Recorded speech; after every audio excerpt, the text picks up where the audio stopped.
নমস্কার বন্ধুরা, আমি ঋত্বিক আর আমাদের চ্যানেল ভবিষ্যৎ দৃষ্টিতে সকলকে স্বাগত। বন্ধুরা, আজকে আমরা আলোচনা করব শনিদেবের নক্ষত্রগত অবস্থান মূলা থেকে রেবতী অবধি। এই 9টি নক্ষত্রে প্রত্যেকটিতে শনিদেব অবস্থান করলে কি ফলাফল দিয়ে থাকেন।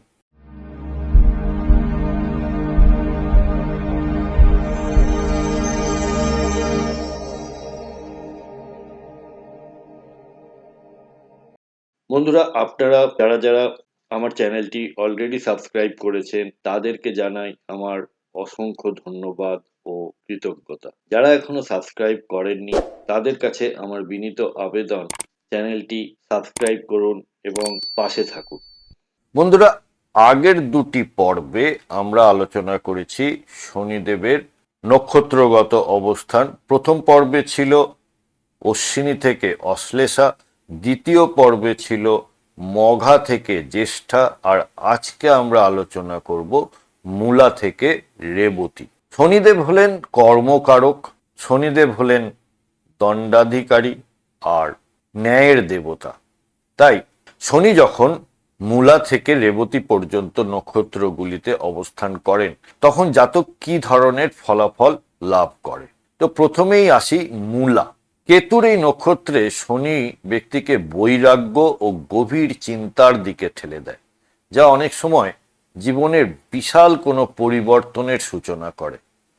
এরা জীবনের অর্থ খুঁজতে গিয়ে প্রচলিত রীতির বাইরে নতুন কিছু আবিষ্কার করতে চায়, যা তাদের ব্যক্তিত্বকে অনন্য করে তোলে।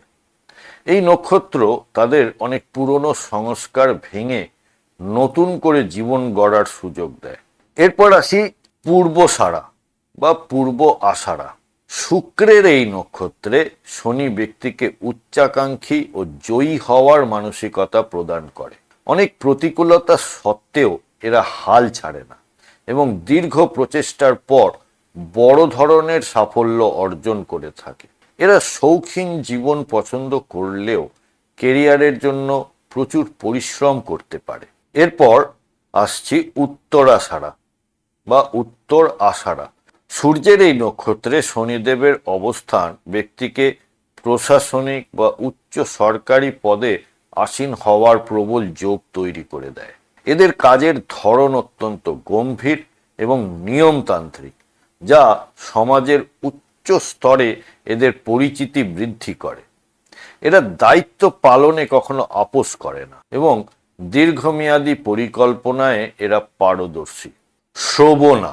শ্রবণা হলো চন্দ্রের নক্ষত্র, আর এই নক্ষত্রে শনিদেবের অবস্থান ব্যক্তিকে জ্ঞান পিপাসু এবং একজন ভালো শ্রোতা তৈরি করে। এরা অন্যের কথা শোনার পর নিজের মতামত দেয়, যা এদের সিদ্ধান্ত গ্রহণের ক্ষমতাকে অনেক গুণ বাড়িয়ে দেয়। পড়াশোনা, শিক্ষা বা পরামর্শ দেওয়ার পেশা, যেখানে শোনাটা বা লিসনিং পাওয়ারটা খুব প্রয়োজন, আর এই ধরনের পেশায় এরা বিশেষ সাফল্য পেয়ে থাকে। এরপর আসি ধনিষ্ঠা, যা কিনা মঙ্গলের নক্ষত্র। আর এখানে যদি শনিদেব জন্মপত্রিকায় অবস্থান করেন সেক্ষেত্রে জাতক প্রচুর ধনসম্পদ এবং প্রতিপত্তি অর্জনের সুযোগ পেয়ে থাকে। এরা যে কোনো কাজে দ্রুত ফলাফল চায় এবং সাহসের সাথে চ্যালেঞ্জ গ্রহণ করতে দ্বিধা করে না। অর্থ বিনিয়োগ বা বড় ব্যবসার ক্ষেত্রে এরা দূরদৃষ্টি সম্পন্ন পরিচয় দেয়। এরপর আসছি শতভিষা। রাহুর এই নক্ষত্রে শনিদেব ব্যক্তিকে চিকিৎসা, ফার্মাসিউটিক্যাল বা নিরাময়ী পেশায় খুব ভালো ফল দেন। রহস্য উন্মোচন বা অলৌকিক বিষয়ের প্রতি এদের আগ্রহ থাকতে পারে, যা এদের ব্যক্তিত্বে একটি গাম্ভীর্য নিয়ে আসে। এরা অনেক মানুষকে সাহায্য করার সুযোগ পেয়ে থাকেন। এবার আসছি পূর্ব ভাদ্রপদ। বৃহস্পতির এই নক্ষত্রে শনিদেব জাতককে আধ্যাত্মিক এবং শাস্ত্রীয় জ্ঞানের ভাণ্ডার গড়ে তোলার সুযোগ দেন। এরা খুব চিন্তাশীল হন এবং অনেক সময় পরোপকারের জন্য নিজের জীবনকে উৎসর্গ করতে পারেন। এদের জ্ঞান সমাজকে নতুন পথ দেখাতে সাহায্য করে।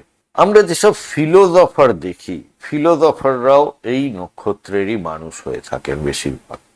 এরপর আসি উত্তর ভাদ্রপদ, যা কিনা শনির নিজের নক্ষত্র।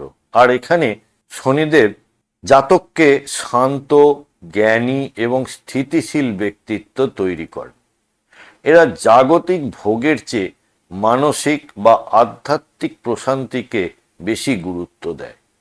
ফলে এদের ব্যক্তিত্বে এক ধরনের পবিত্রতা লক্ষ্য করা যায়। জীবনের শেষ ভাগে এসে এরা পরম শান্তি লাভ করে। এবার আসি শেষ নক্ষত্র, বুধের নক্ষত্র রেবতী। বুধের এই নক্ষত্রে শনি ব্যক্তিকে অত্যন্ত দয়ালু এবং কল্পনা প্রবণ করে তোলে। এদের মধ্যে দয়া ও সহমর্মিতা থাকে, যার ফলে এরা আর্ট, মিউজিক বা সমাজসেবামূলক কাজে সফল হয়। এদের জীবনে প্রায়ই বিদেশ ভ্রমণের যোগ থাকে এবং জীবনের পরবর্তী সময়ে এরা প্রচুর মানসিক প্রশান্তি অনুভব করে। বন্ধুরা, আমাদের এই ডিসকাশনে কোনো পার্টিকুলার চার্ট ধরে বা গ্রহের অবস্থান ধরে কিন্তু কোনো কথা বলা হচ্ছে না। আপনার কোনো হাউসে যদি সমস্যায় থাকে বা জীবনে কোনো ধরনের সমস্যার সম্মুখীন হন, তাহলে আপনারা ভবিষ্য দৃষ্টির সাথে যোগাযোগ করতে পারেন এবং আমাদের কাছ থেকে আপনারা কনসালটেশন নিতে পারেন। আপনাদের ন্যাটাল চার্ট বা গ্রহগত অবস্থান জন্মকালীন, তার সাথে দশা অন্তর্দশা এবং আগামী দিনের যে ট্রানজিট এবং তার প্রভাব, এই সব মিলিয়ে আপনারা একটি রেজাল্ট বা সলিউশন আমাদের থেকে পেতে পারেন। কন্ট্যাক্ট নাম্বার এবং ওয়েবসাইট এবং চেম্বারের অ্যাড্রেস সবই দেওয়া হলো, আপনারা সময় মতো যোগাযোগ করতে পারেন। তাহলে বন্ধুরা, আমরা 27টি নক্ষত্রে শনিদেবের অবস্থান নিয়ে আলোচনা শেষ করলাম। আপনারা কমেন্ট বক্সের মাধ্যমে আমাকে আপনাদের মতামত জানাবেন। ভিডিও ভালো লাগলে লাইক, কমেন্ট, শেয়ার করতে ভুলবেন না। বন্ধুরা, প্রতিবেদনটি কেমন লাগলো আমাকে অবশ্যই লিখে জানাবেন কমেন্ট বক্সের মাধ্যমে। যদি ভালো লেগে থাকে তাহলে একটি লাইক করবেন আর আত্মীয় স্বজন বন্ধু বান্ধবের সাথে শেয়ার করতে ভুলবেন না। আজকের পর্ব এখানেই শেষ করছি। সাথে থাকার জন্য অনেক ধন্যবাদ।